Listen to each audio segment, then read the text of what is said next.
Hello, Christina. Hello, Yevgeny. So today we are going to chat about, what are we going to chat about?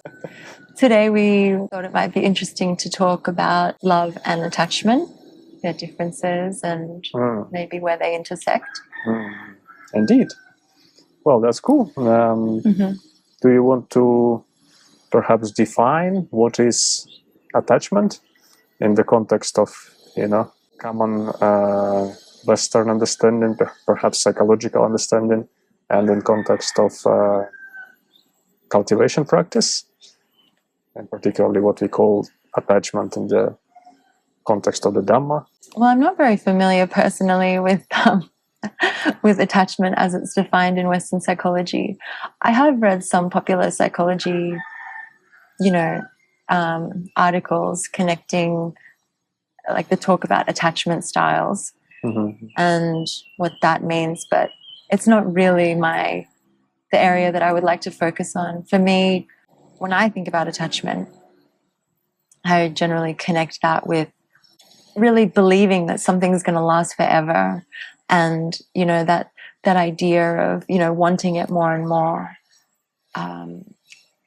From some of the teachers that have talked to me about attachment, they talk about this kind of craving quality that's associated with it. That's not really, it's separate from the enjoyment of it, which we could call love, but then we can go into love a little bit more later.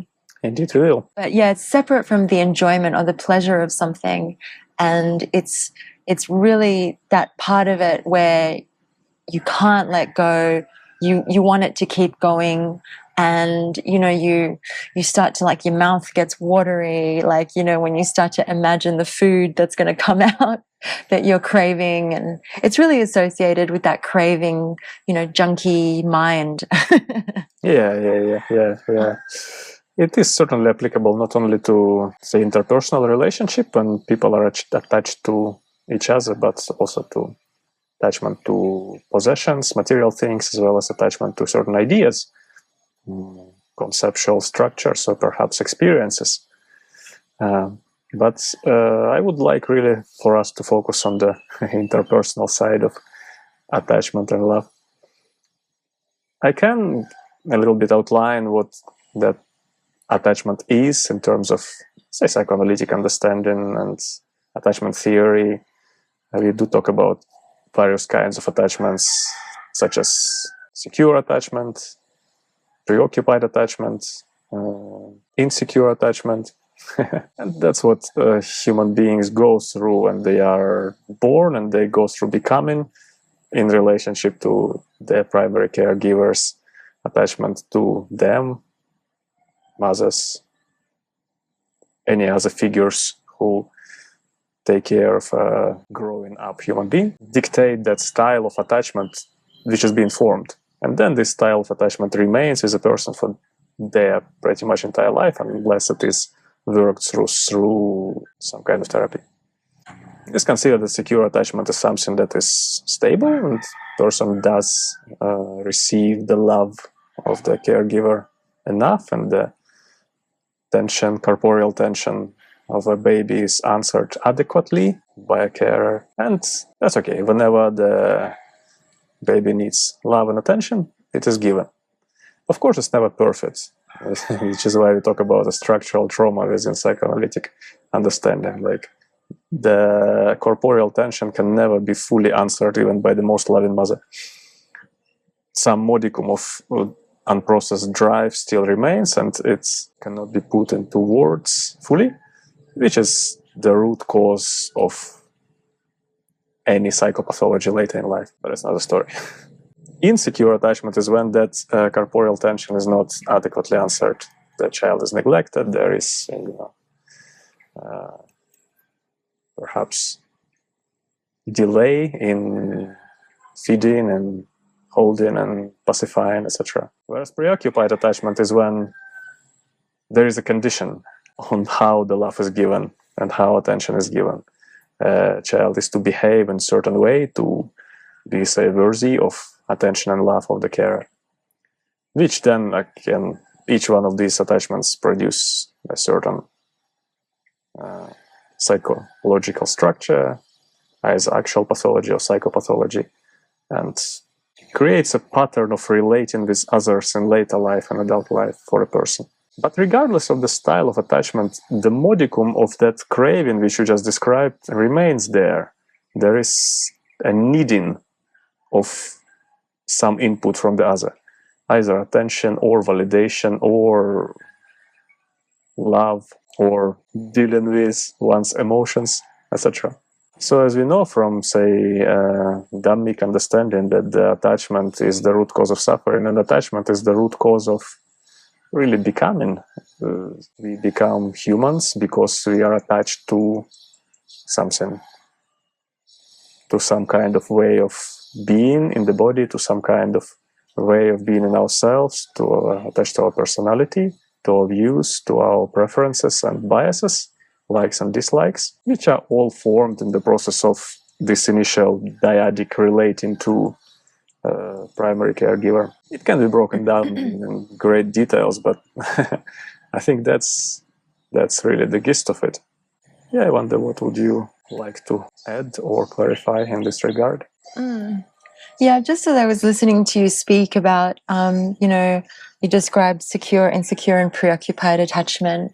And it's been described in other ways like anxious and avoidant attachment. And there's a beautiful metaphor that I heard while listening to another podcast, actually, about the island and the wave. If we were to use like the metaphor of the island and the wave to describe attachment, like one person is the island and one person is the wave. And I just remember I could relate to this story quite a bit, like in previous relationships that I've had, where it's, and you notice it as well when you listen to dynamics of other people's relationships, and you see that the one person is constantly moving towards the other person, and the other person is, pulling away. And then when they want to come back, then the other person pulls away, and you have this back and forth happening. Yeah, I guess I just brought it up because it's just like a way of thinking about this dynamic of never really having what we want. We expect many things to happen, but then just doesn't quite fit, a type of idea that we seem to have. And then that's when we're holding on to this particular view of how we wish something would be like. And it's so difficult to really let go of that. And we feel that, we deserve to have something a particular way. And when it comes out and it's not quite right, we feel like extremely disturbed internally, or, aversion arises. Or, like all of these, it sort of triggers like a string of other emotional responses potentially to that situation. And yes, as you said, attachment is actually quite complex as it manifests in us, because we use attachment to sustain our interest sometimes in a particular activity, to master it. But then at the same time,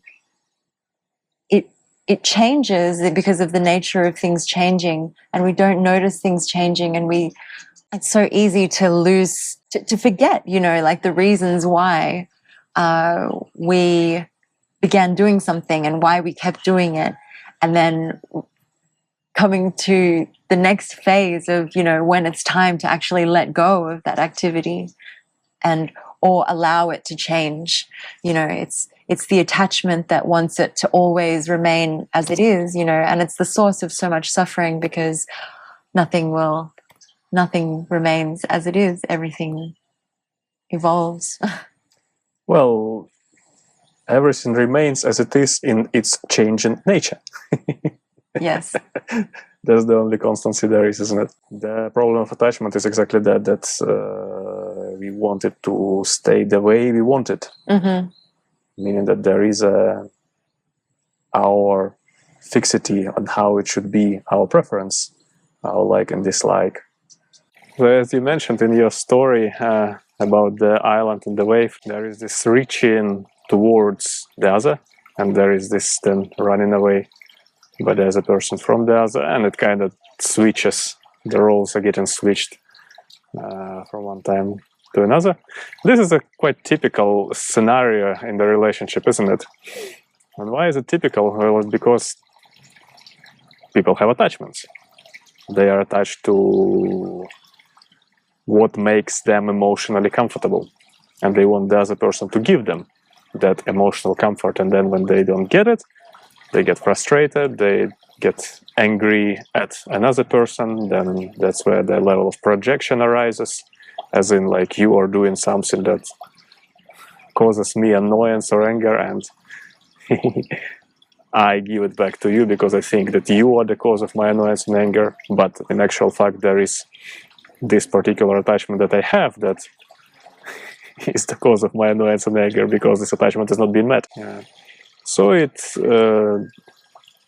rolls on like this. Why does it so? Well, because neither party has cultivated the capacity to just be within themselves and be okay and be happy, at least content, not necessarily happy. But then, of course, when the certain feeling that usually people have when they're in romantic relationship, that blissed out feeling, is also in the game, so to speak, people do get attached to that feeling, and they think that if I am in a relationship, I am entitled to have this feeling all the time. And when this feeling is not happening, okay, attachment doesn't work, relationship doesn't work, the other person doesn't work for me, or we don't work with each other, etc. Once again, the desire to hold on to some fixity of the feeling causes suffering. Inability to just reside with yourself causes upheaval and disturbance. What do you reckon? Well, yes, I I agree with all that you've said. Actually, for me, I was just reflecting not so much on, I mean, I do agree that this is what causes the disturbance in intimate relationships. But actually, I was also thinking about, my relationship with an activity that I'm interested in, and how it starts off as this wellspring, and it always is, actually, but it's the ability to shift the way that I relate to it and be flexible in what I expect from it and what I expect from my own body. Because ultimately, I think, particularly with movement and with bodily practices, I mean, practices that involve the body. I mean, everything involves the body, right? But I mean, dynamic, like all of these like sports activities and moving the body. And then I think we forget, or we are not prepared to deal with the aging body and with the deteriorating body or with the injured body. And so we kind of get a shock, even though it's completely natural and part of life that we go through all of these different phases, all of these sharp changes in the way that our body is. It's like, how can this be happening to me? Everything was fine, and now it's all like, this is what I have to work with, or this is what it's going to be from now on. Yeah, that comes from this attachment to thinking that things are always going to be as they were. And yeah. I mean, to relate it back to an intimate relationship, it's like thinking that the honeymoon period is going to be what it's going to be like forever, and thinking that, okay, when it's not like that, then that the relationship is over or something is wrong. Thinking that, that the love, if we're going to bring love into it, that love is somehow fading because, things are changing. They're not as spicy as they were maybe from when, like, you first meet somebody. but in fact, it's entering into another season. It's like saying it's all you always want it to be springtime. And each season, whether it's in a relationship or in a practice that you do, is just, it has its own challenges and its own beauty, which is something that, you know, I'm really starting to appreciate and understand, having done the same activity for so many years and thinking that, yeah, it's just going to be like that. I mean, I really could not imagine while I was in the peak of my competition, and even until towards the end of my career, I really could not imagine a time when I was not training to the level that I was training. I couldn't imagine the way that my body might be if I didn't do that type of training. You know, in a combat sport, you have to keep a particular weight. So you become very attached to your body at that fighting weight, but you forget that, like, it almost kills you sometimes to get to that body weight. And if you are not a disciplined person like me, when it comes to dieting, I mean, I gradually gathered a little bit more discipline, but it was very difficult to get my body in a particular way to be ready to compete. So, and I'm sure that a lot of athletes can relate to that. And then you look at yourself in the mirror and you think, wow, like, you know, this is the potential of my body.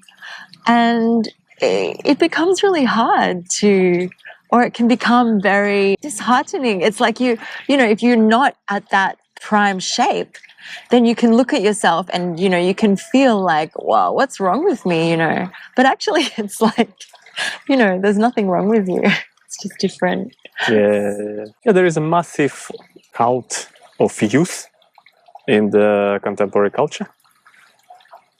Look at all the, you know, advertising and everything. It always positions a youthful, sexy body, capable, athletic, etc. That's what you want to be. That's the subliminal messaging, and in order to be that, you need to consume that product or buy this service, whatever.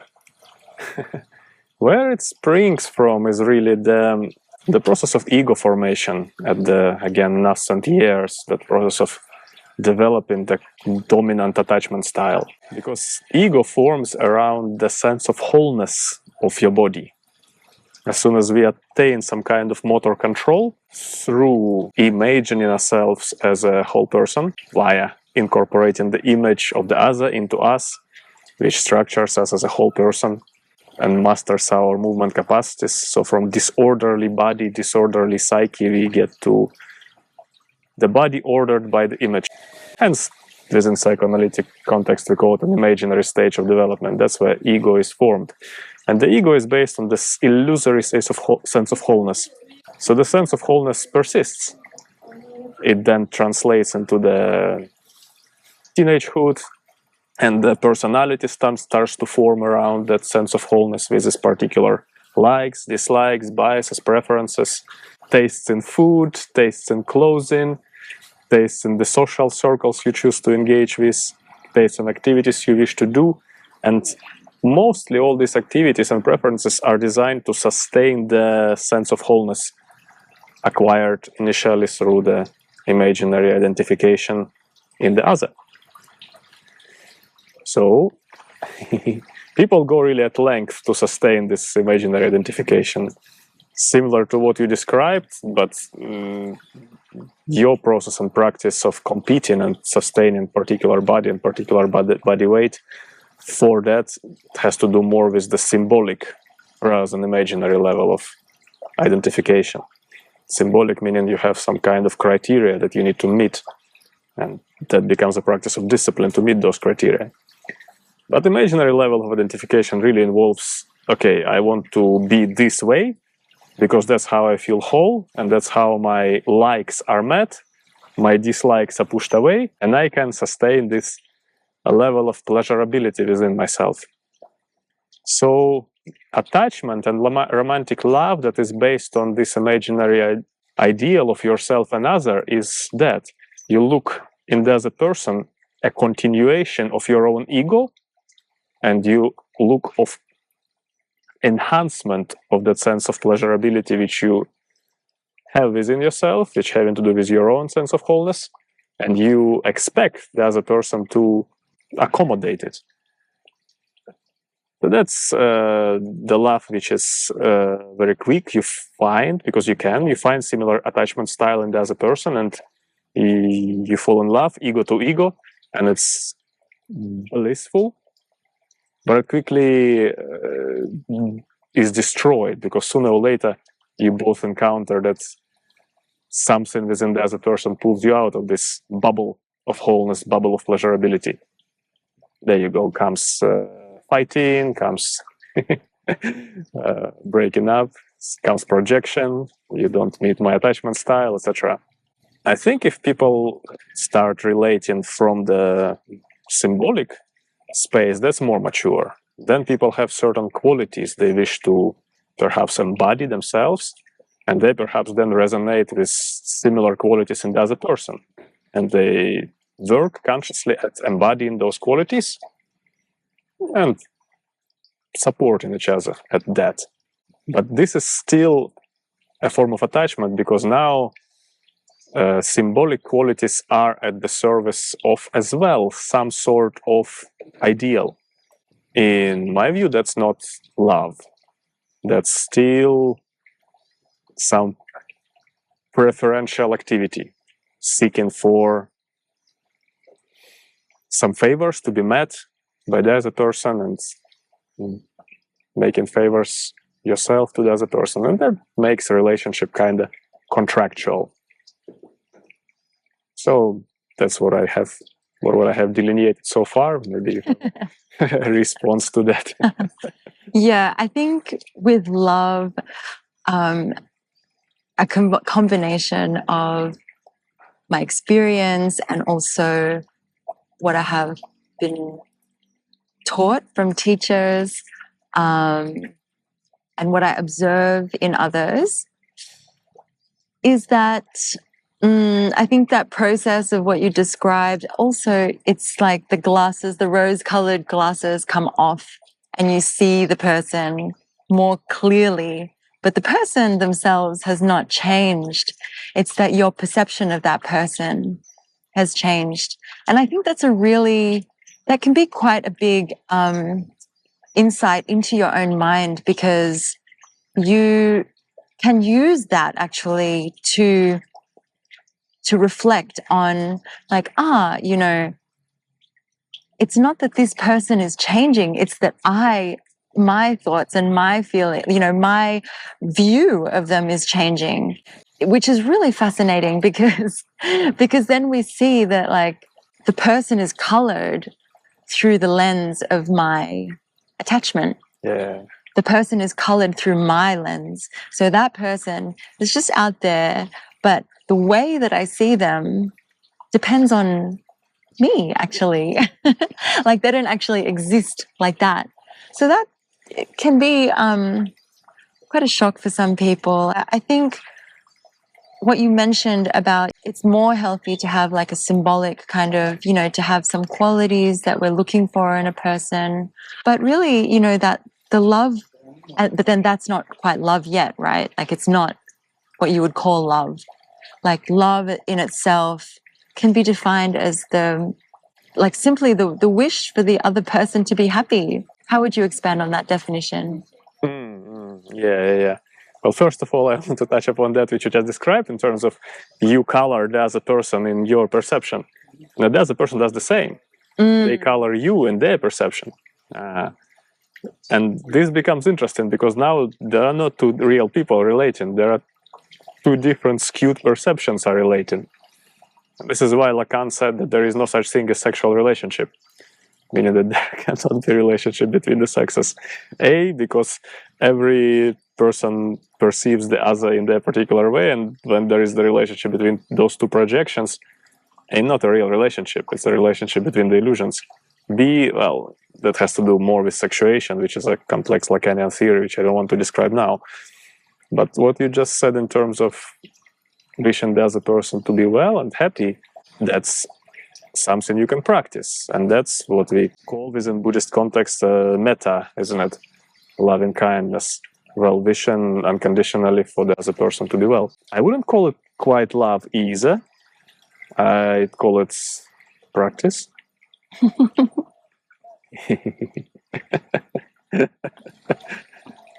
And that's a good thing to do.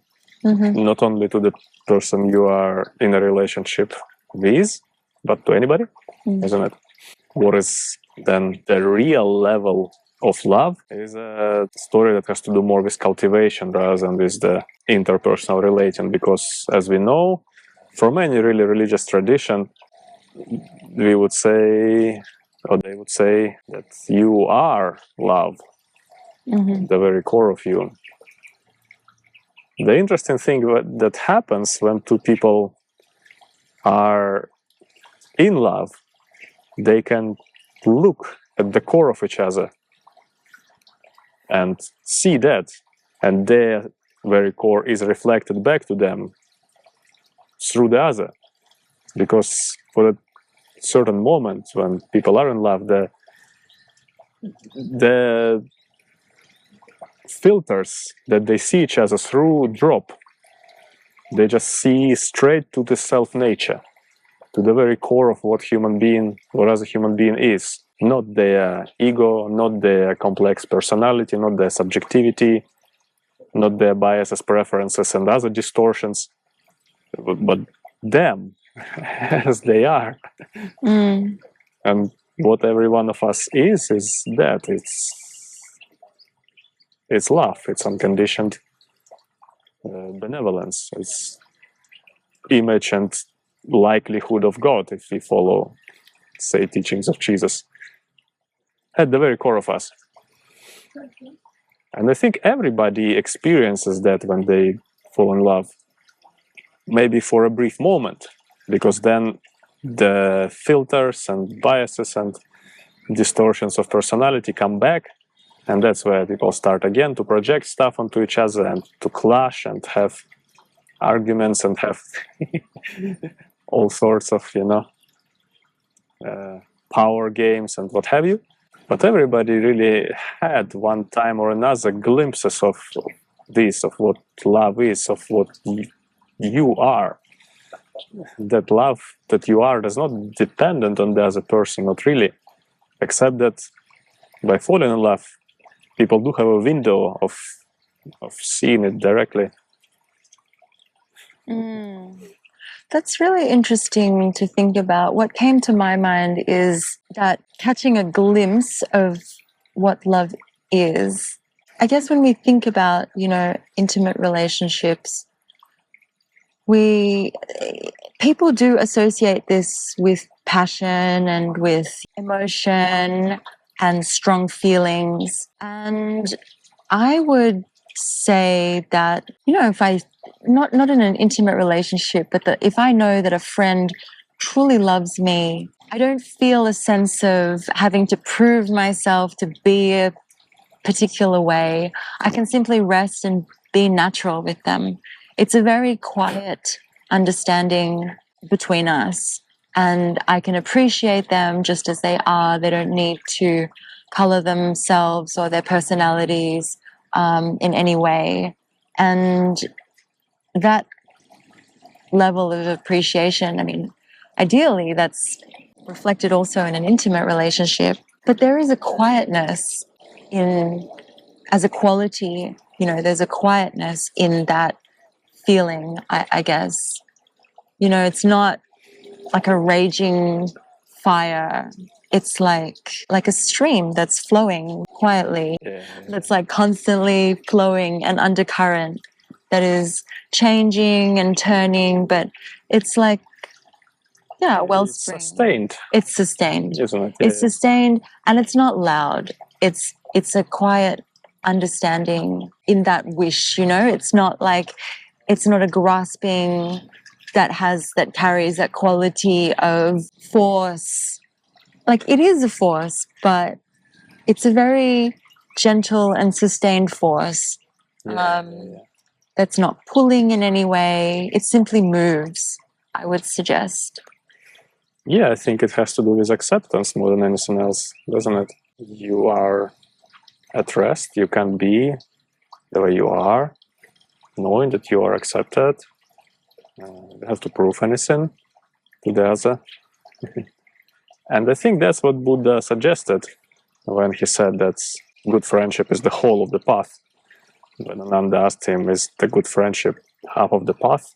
The Buddha said, do not say so, Ananda, it is whole of the path. Meaning that these kinds of relations, the friendly, lovingly kind, accepting relations, are really a source of sustenance for cultivation. Between both teacher and student, between fellow practitioners, between people who are friends and close to each other.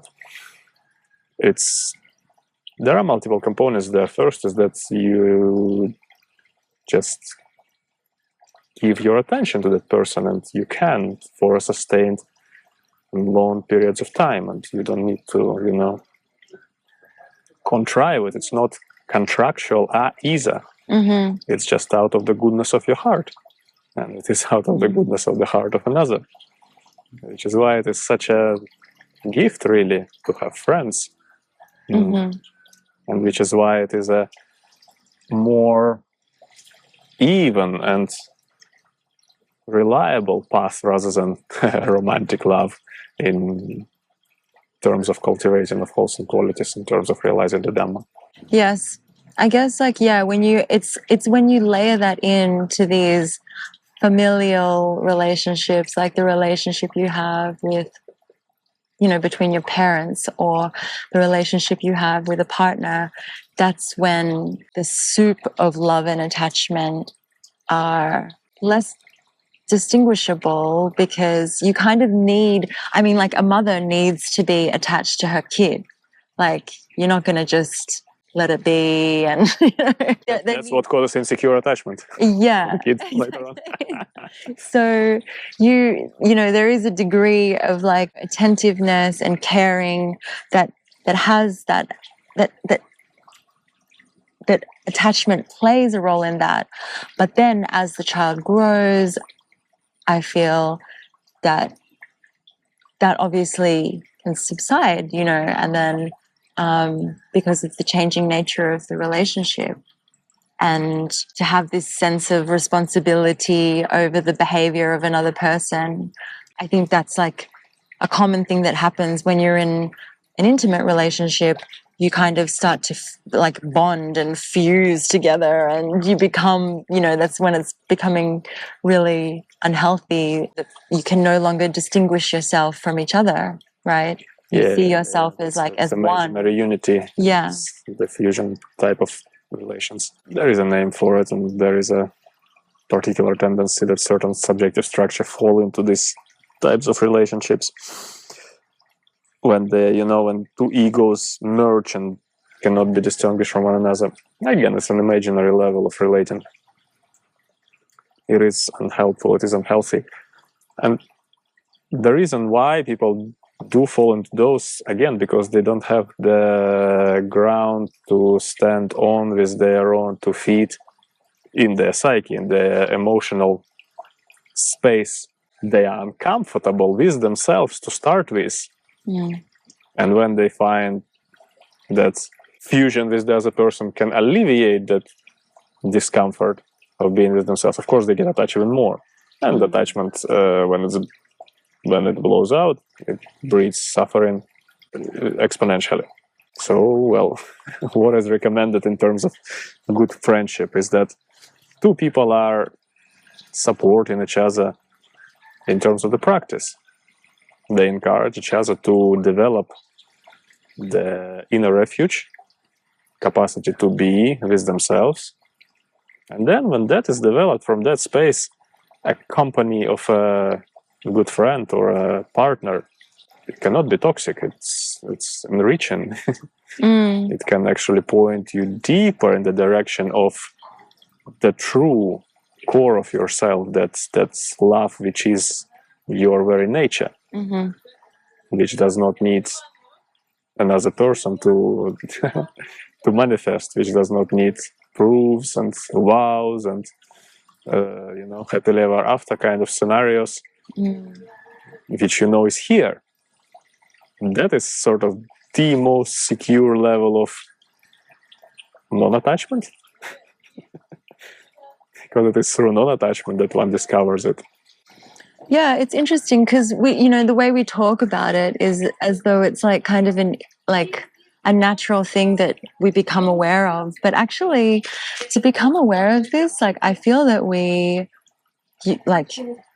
as humans go through a lot of suffering to kind of cause us to reflect on like, oh yeah, that's why that didn't work out there, because I wasn't comfortable with myself. And it's like a lot comes from that step of self-acceptance. It's like quite a big step, I think, to really get to the level of embracing yourself and caring for yourself and seeing yourself as you are, and seeing that, okay, that's me. Yeah, I'm that type of person. I'm not like that. I'm not like that. And yeah, it's like letting go of all of these, like this imaginary, symbolic, like that, like we kind of gloss over it. But like, I think that process in itself can take quite a number of years for a lot of Absolutely. people. Yeah. Yeah. The suffering in the process of practice is way less than the suffering outside the practice. But suffering in the process of practice has to do with this, with abandoning of the attachments that have already been formed. And each of us, in the process of becoming who we are, has collected a whole bundle of various attachments, which we do not always see. Nobody can accept us fully, even good friends cannot. It's our job to do so. And curiously, it is within this process of accepting that all the quirks, all the preferences, all the neurotic habits of wanting things and wanting things exactly the way we want them dissolve. Because the more we apply sustained attention to ourselves, which does not judge, which does not seek to fix, and that's a big theme, isn't it? In the interpersonal relationship, one person tries to fix another, or they both trying to fix each other. Acceptance is not that when practiced towards yourself. It's seeing the way it is, and again, and not judging, not trying to fix, not trying to let go, not doing. I think we talked about it in other contexts. Not doing is such a overarching mental quality which is advised in the terms of cultivation. Not doing, seen as it is. In this process, acceptance gradually happens. Again, acceptance is not something that can be contrived. You cannot say, I accept myself and it's done. You cannot say, I accept you and it's done. Right. No. Yeah. It's the quality that is developed and is embodied through practice. And where it is, the very space around you becomes acceptance. I think you may resonate with it, having been in the presence of teachers who are well developed in this sense. You just feel okay, you feel great in their space because you are accepted for what you are. Because they accept themselves. The very space around them is emanating acceptance. Okay, so in that space you can kind of figure out, kind of pick up how is it to accept yourself, how is it to see the conditioned, impermanent nature of all these distortions and preferences that we've collected through our imaginary and symbolic identities. Yeah, I love that phrase that you just used around emanating acceptance. And I think, thank you for bringing up, that quality that exists when you meet spiritual teachers, or even, great teachers who can show you and guide you to develop yourself and cultivate some part of yourself, because, it's actually like they see you, great teachers see you and reflect to you your own mind. And they do so in a way of with this emanation of acceptance to you. And they show you, it's a great gift that they show you that you can just be as you are, not contrived, and to drop all of the contrivances actually in their presence.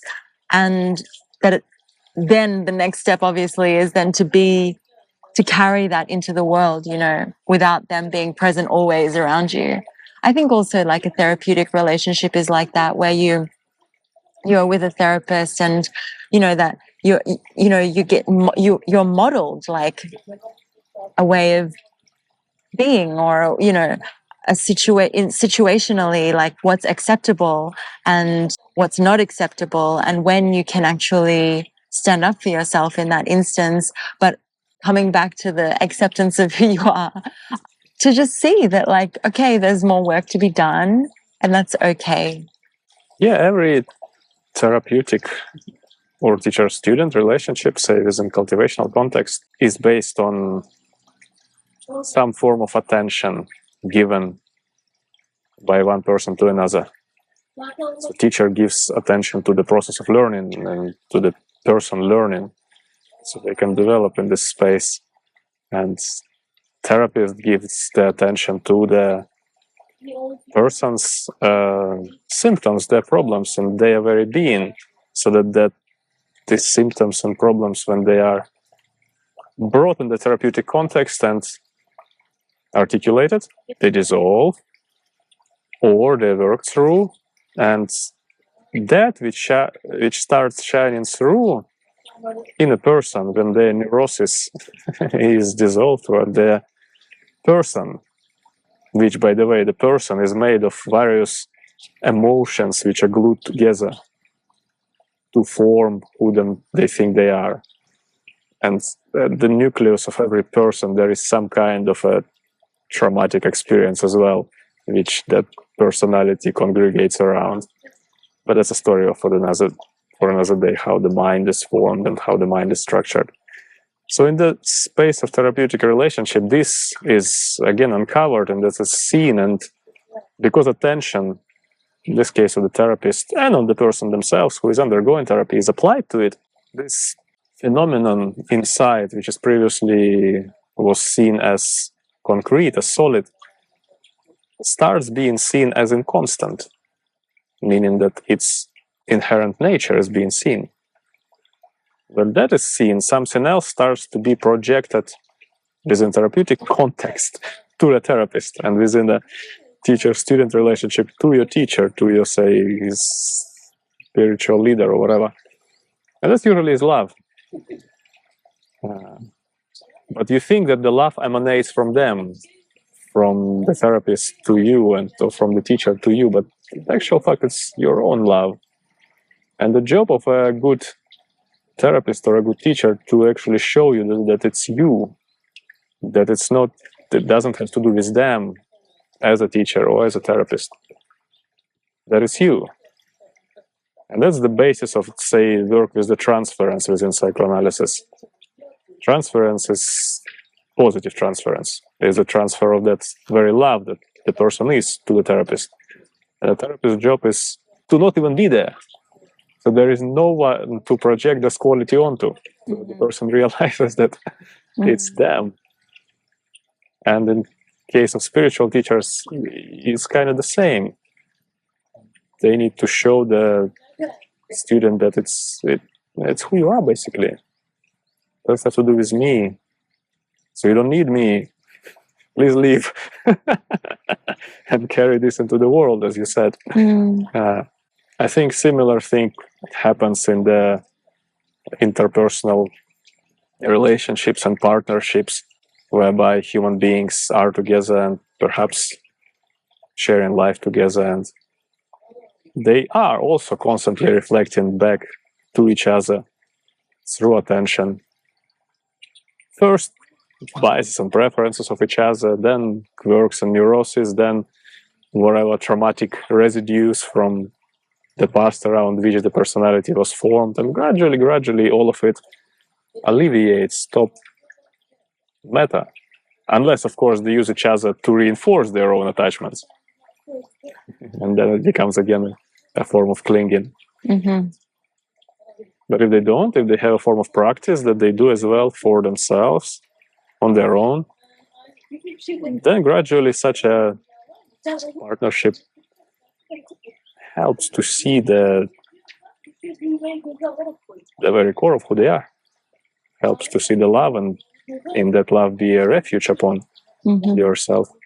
So I think in terms of, like that secure attachment that we seek and that arises from a healthy relationship, if you haven't had it modeled to you, or if you have experienced in the past relationships that are not where one of the people in the relationship isn't securely attached, and I would suggest it would be very hard to be I mean, it does happen, I guess, like where there's one person who's securely attached, and then there's another person who's kind of like anxious and avoidant, or another person who feels like quite insecure in that relationship. Like that can happen, right? And then it can happen where both people are quite insecure in that relationship, and then it can happen where both people are secure in that relationship.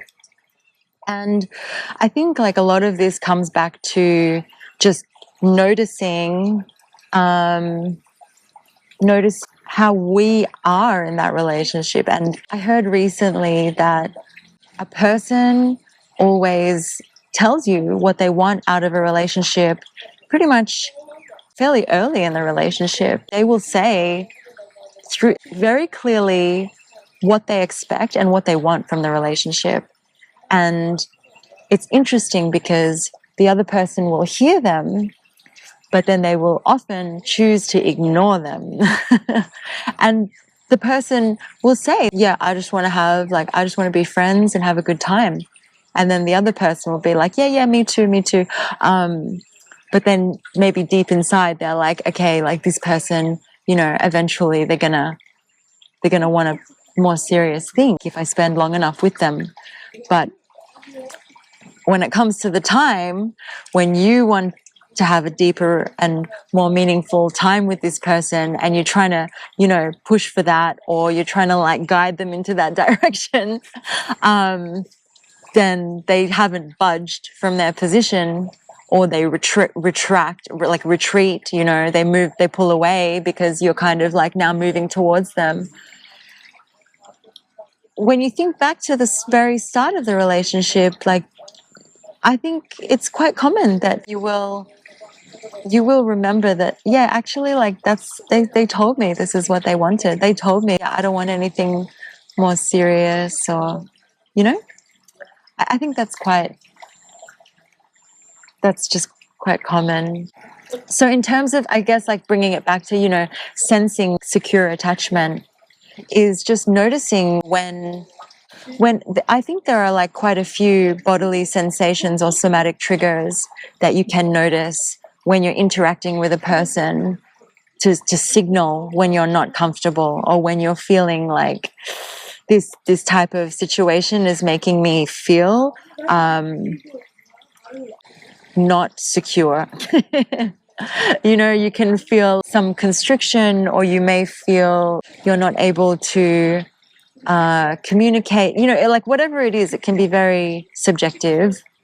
But I think that there are some bodily sensations that come a lot, like before labeling that feeling or that narrative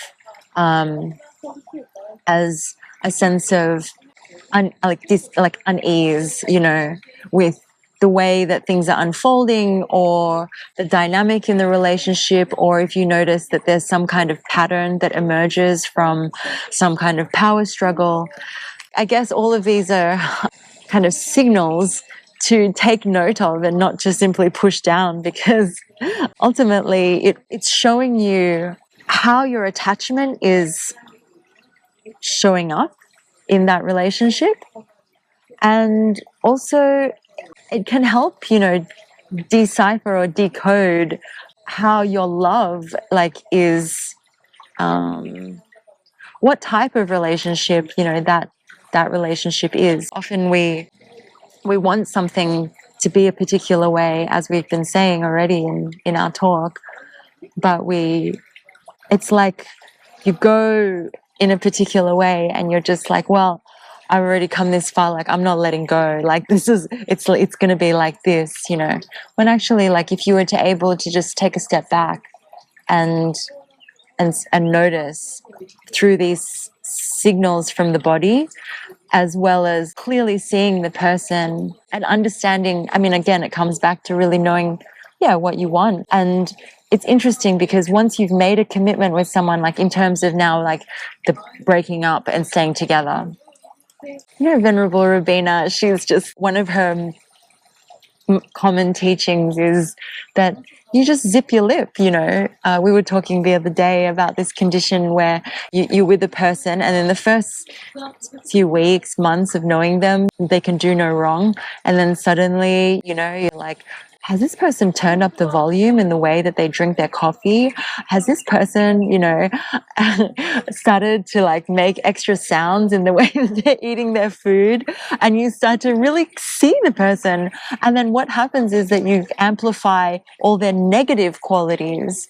And it's no longer an amplification of their positive qualities, but now you're amplifying the negative qualities. So it's exactly the same thing, but just on the other side of the spectrum.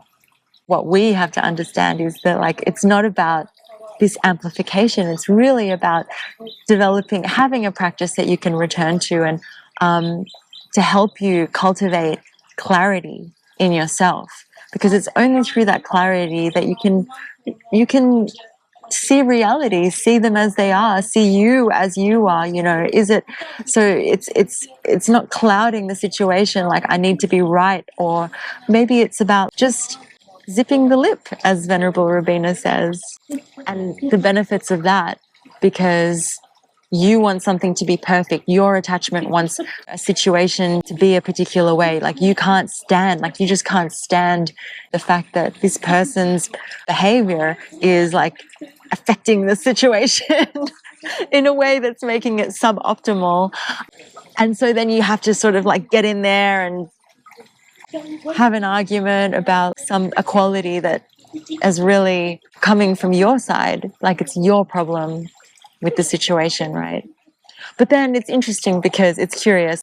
We don't just want to be doormats that can be walked all over, taken advantage of, because we're just completely accepting the person for who they are. That's also dangerous. So I think it comes back to, in love, like to be able to, like, there is that quality of having a sense of confidence in yourself and holding yourself through the different things that are happening or the different challenges, because it's not some kind of assertiveness. It's more of a holding, I would say. But the holding requires a certain structure that I believe that I would describe as confidence. Well, you just kind of gave a lengthy, detailed manual on how to deal with the otherness of the other. Because as you have mentioned, the other person can have secure attachment style, or they may not. Or they may have avoidant or anxious or preoccupied attachment style. And it's actually quite hard to work with if, say, you have a secure attachment style, because they will be dependent on you and wanting things from you in the way that you perhaps cannot give, and nobody really can give. And that's something like, say, insecure or avoidant or anxious or preoccupied attachment. That's something that you need to kind of sort out for yourself, so you can be okay with yourself and not needing the other person. But then you mentioned as well the various, quirks and habits that the other person may exhibit. And that's the manifestation of the fact that they are other, that they're different from you. And guess what? Every person is different from you. Yeah. Unless they're your clone and a carbon copy, which I don't think our technology got to the point yet, luckily. Everybody is different from you. And nothing like intimate relationship shows you the difference, the otherness of the other. Even like, say, social sphere or even in the friendship, you can kind of get away from it, not deal with it to such an extent. In intimate relationships, you can't, because it's in your face. And right. if you're living together, it's daily in your face. Yes. So you study that, and it's such a fruitful area of study. Like even people who live, say, in a renunciant setting, like monastics and the monastic communities, they study it as well, because they live in a community, and the otherness of the other person is in your face as well.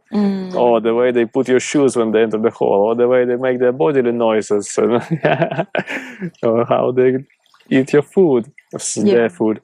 For some reason, these tiny little things, they annoy the shit out of you occasionally, don't they? Yeah. Why? Well, because exactly it hits into the core of that sense of wholeness that you experience at the nucleus of the ego. Because other person has different sense of wholeness and different idea what is pleasurable to them. And so when you are in your sort of comfort zone experiencing that, it feels like something impinging heavily on your integrity, which is complete foolishness, of course. But we think we are righteous and self-righteous to, you know, dislike it or reprimand the other person for being that way. Of course, what you mentioned in terms of you can't really bear the other person's bad behavior, and in terms of having confidence within yourself, I agree. If somebody is being mean, abusive, betraying you, what else they can do? That's pretty much this CA, you know, cheating, betrayal, abuse, and addiction. You don't bear that. If they act in that way, devoid of integrity, and that just starts to hurt you, really, not hurt your ego, but hurt your humanity, and you shouldn't stay in that kind of relationship and keep accepting it. But outside that area, all the other quirks of the otherness is such a fruitful area for the practice. Do you have anything else to add or to reflect on? I think that this topic is so rich. I love talking about love and attachment because it's really such a common conversation that we have with our friends, with people. You know, it's like it's in the tabloids, it's so juicy. I'd say that the interpersonal relationships are the form of cultivation for worldly people. Yes. So that's like the amazing thing about it. It's not just about tabloids and gossip. It's that we can look at these situations and we can look at these relationships and cultivate ourselves from them. We can analyze them, which is, I think, a really skillful way of working with them. Absolutely. And it's no less potent than renunciant life. I think renunciant person who abandons the world and enters the relationship within their community and the relationship within their own mind and the contents and structures of the mind to find their core is a very important and strong practice. But actually living in a society and having these challenges of interpersonal relationships to navigate through is no less potent practice. Yes, I think it just highlights the fact that anything can be brought in on your path if you treat it like that. I mean, if you address it like that through your own mind and through the way, again, it comes back to the way that you relate to yourself, the way that you relate to situations, the way that you deepen your understanding of the world. Like interpersonal relationships are just so rich with material to study attachment. Yeah, I was going to say manure. As Chogyam Trungpa might say, the rich with, fertilizer for our practice, for our self-cultivation. I think ultimately to live in the world, such as Chogyam Trungpa did, and to deal with all this manure of the world, of the interpersonal relationship, to develop this heart of purity, of non-attachment that is right there is love. That's a worthy path to take. I think that's a wonderful place to end our discussion today. I agree, yeah. Thank you so much. Thank you, Christina. Thank you, Yevgeny.